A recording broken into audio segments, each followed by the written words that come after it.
Well, Matt, I don't think we could ask for much more than this. Maybe if you're a Gladiators fan, you prefer a clean 2-0 into the half, but we have a really back-and-forth series. I'm happy the Spark showed up today. I know we've done a few of their games thus far, and at times they look like they could contend for like a stage playoff spot, to go deep into the stage playoffs, and at times they've looked really poor. I think you see a little bit of a change though today when they have Gushui in a lot of time. I think Gushui is a player that they can invest in the future.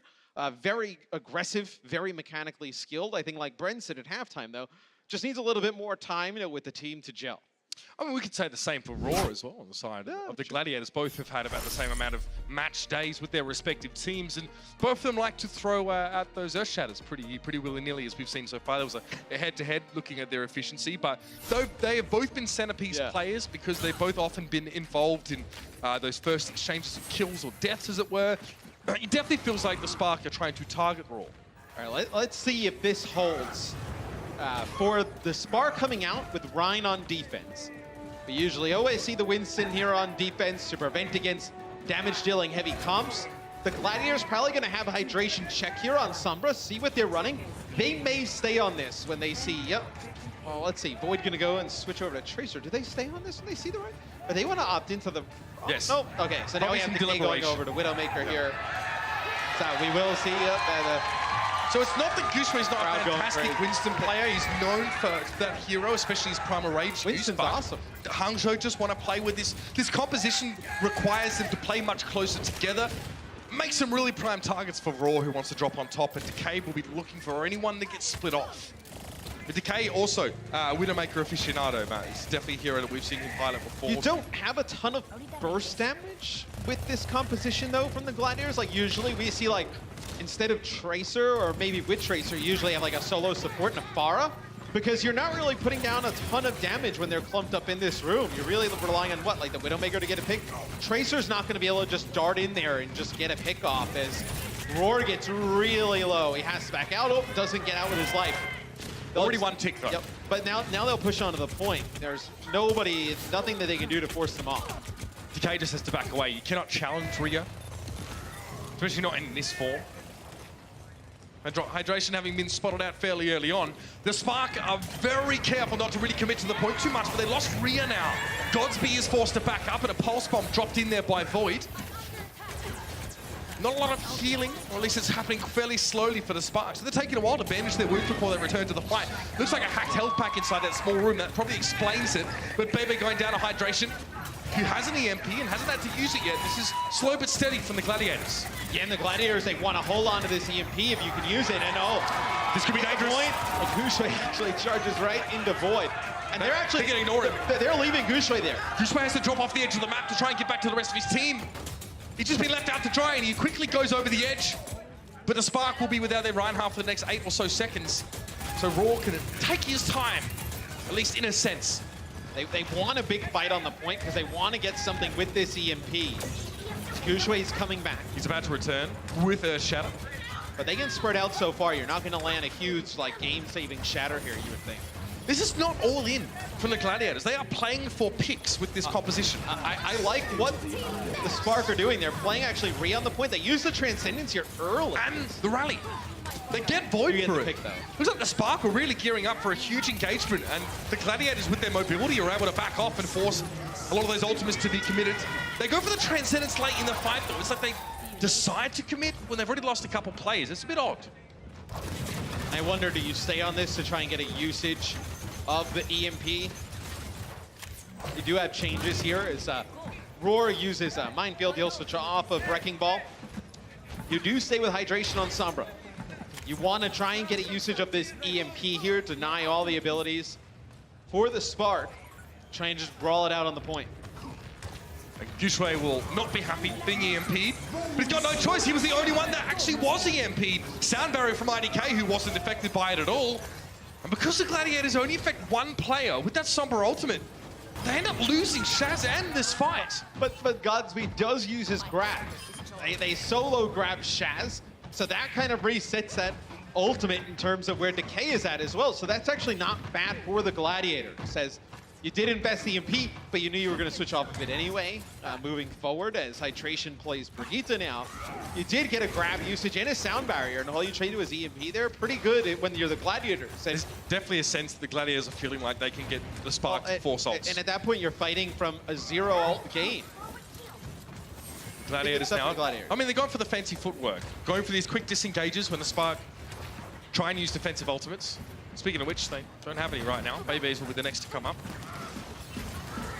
Gushwe wanting to land a shadow, thinking about the back line of the Gladiators, but there's bigger fish to fry at this stage. He gets knocked over though, good push in there by Rule, but again, he's not backed up well by the rest of his team. He drops. Rear is desuited, but he can just sit behind Goose with shield and build that mech back up. Big Goose will harass from the top side. There was Hydration with the whip shot. I don't think the Gladiators really want to invest into this with Roar down. Do they though? I mean, they invest grab, so let's see, the self-destruct there. That gets Gushwe here. Transcendence to no avail from Bebe here, and Raw slowly this time. Slowly, measured pace, coming towards the point now. Keeps his shield down until the right time, but he got stunned out of it. Credit to Raw, he actually dropped his shield. He's like, okay, I'm only going to use it when I need it, but it doesn't matter if his shield is up or down. In fact, it's much easier now as Brigitte to stun the Reinhardt. So next fight, you'll have sound barrier for both teams, but there's nothing teams can really do outside of like, you'd have to have the shield in the right spot, then rely on Azaria to hit like a really sick bubble like in that situation to protect. Like, you know what? Once the grab goes up and you got the stuns coming out on the shields, there's nothing you can do to defend against it. As we see a lot of those combos, I think it's obviously great grab placement, great self-destruct placement, but a lot of it's on the Reinhardts and the Lucios and the Brigittas of the world with the displacement to get those to work. Big Goose has that sound barrier. Again, he can do a lot of high ground control in this Lucio and force members of the Spark onto the low ground where the Gladiators want them to be. They want this to be an original Coliseum. This is what Big Goose is trying to do right now. Manage that positioning. Sound barrier out to respond to IDKs. And Big Goose is in. The rest of the Gladiators took kind of a step back, and now that's the Transcendence out of Bebe. So both teams are using these defensive ultimates. The Gladiators don't have a Transcendence, so they are being careful in the presence of that ult. And a rally. So Hangzhou have used all three of their support ultimates before anyone dies in the fight, but now Buzzy goes down. Godspeed for the high ground, trades it out. Gushwe just isolated on the right-hand side by Los Angeles and forced out of the fight. Godspeed knows the Void's an easy target, but there's so many other Gladiators trained on him that he can't really get involved in the point here. 2 ticks and counting. 90%. Graviton Surge thrown straight in the by Decay, trying to secure this point. One out response here, the self-destruct from Void. Actually gets Buzzy, who's trying to come in on this Arctic here. Gushwe gets onto the point. It's just him with the Earth Shatter. He actually gets Decay and blocks Raw's Shatter in response. This is Bebe time now to come in with a Transcendence to keep this one going. 99.1. Pretty even numbers here on the point, but the Gladiators look like they're getting ahead. See the shielding there from Godspeed, who comes in on the Hammond to try and keep this fight going. And Big Goose has yet another sound barrier ready. 2-in-1 fight. He'll take that happily. Rhea now knocked up away from the point, and that's enough of a window to give the Gladiators the point. Some really interesting fights here, Matt. The offense very strong for the Gladiators on point A. I think if we see, the Spark complete the map, I don't think they'll come out with the Rhine on defense again. I'd be shocked if the Gladiators come out with the Rhine on defense. They'll probably this run. team? Well, yeah. I mean, look, we talked about it. The Spark don't really play a ton of DPS. There was damage dealers. If there's one team you probably can get away with it against, I mean, maybe the Spark would just opt into like a Rhine battle here to kick things off. Yeah, maybe something the Gladiators even discuss, right? We talked about it a lot. That when the Valiant played against the Spark earlier on, in this stage, we commented that it seems as if they felt they were forced into playing Winston in the 3-3 setup, so they wouldn't be forced into like a less mobile composition featuring a Reinhardt and fall prey to Hangzhou's, at the time, tendency to play a lot of damage dealer heroes and in the same way the Gladiators showed on the attack. So Roar does come out on Winston on defense. It's the only real no question mark you probably have for the Gladiators. Is I know they do finish the map with 1:03 in the time bank. Considering how quickly they got point A and how point B was looking with Gushwe isolated, it's pretty slow. So now it's just what do the Spark do? Do they come out, see this? Do they opt for the Rhine composition? Do they opt for something a little bit more damage dealer heavy? Or they could opt into, we saw London opt into a Winston on Winston battle on Volskaya, which is something we usually don't see. That might have something to do more with, Gesture's preferences in terms of tank hero. And I think Gushui's preference as a tank is Winston as well. So you'll see the Spark going. And they're going to match up this Winston on Winston matchup as Gushui goes in. He actually almost gets picked off there. He gets like booped around the corner, out of the line of sight to his team. Bazi gives him that repair pack, so he doesn't fall too low. May wait for that to come off a cooldown before going in again. Oh yeah. Raw drops in, gets a bubble initially, but actually sort of drops his shield down early, so I don't know how much charge he would have given over to Decay there. Clearly enough for him to laser down the Zenyatta of Bebe. Void again tasked with clearing the high ground, but doesn't really want to opt into a head-to-head battle against Godspeed. Still, the Gladiators managed to put all the pieces together in this team fight and actually not lose anyone. Shaz, nice little cleanup. And when we saw London play against the Gladiators, and when they were successful on offense, when Roar would go in, instead of peeling for the backline like we just saw Gushui do, he uses the leap to go back towards the supports. Gesture would just jump onto the supports of the Gladiators. They left them free in that match. So we'll see if there's some kind of adjustment here out of the Spark.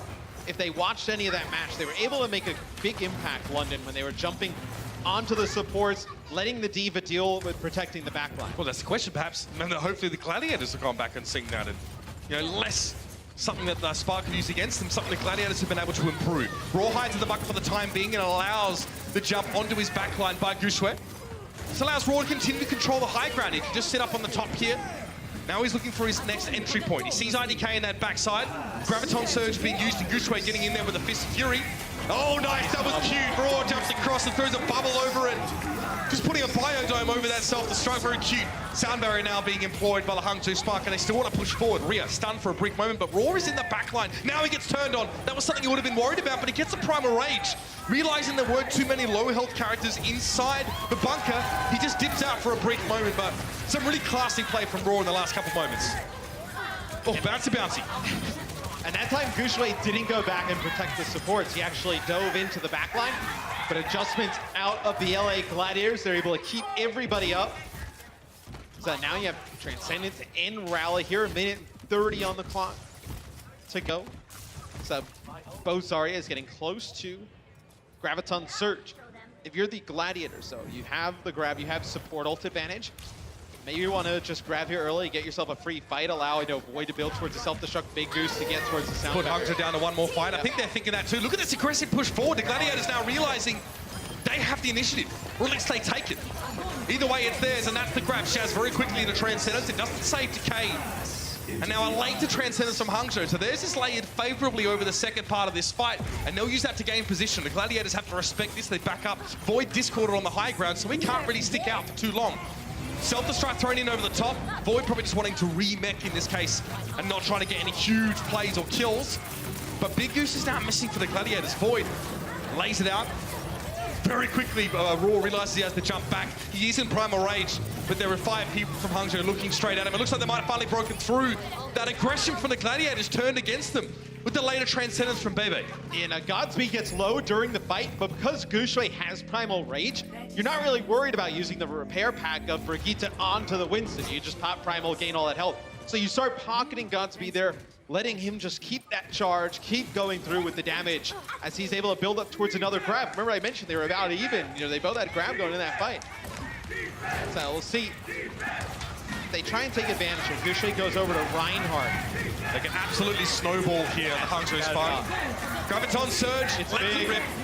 Self-destructing over the top, Gushui charging to set it up. Rhea doesn't find anything there, the sound barrier helping. Plus, the Gladiators were knocked out of line of sight, but it doesn't really seem to matter.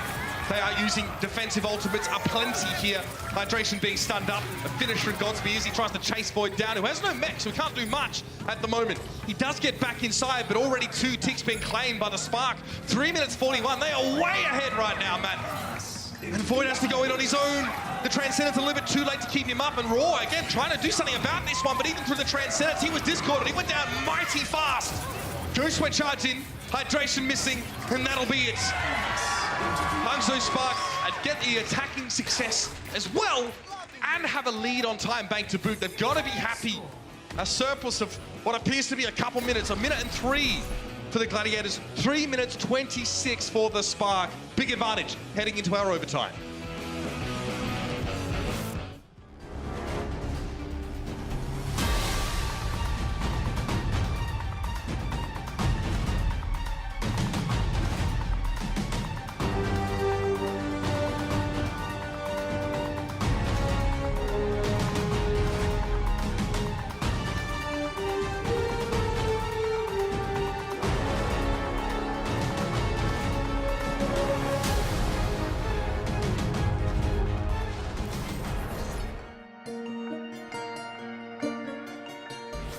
Gladiators start off their defense admirably. They use the Winston off Raw very effectively, but just as the Spark get put into last chance territory, they break through. The Gladiators overextend, Matthew.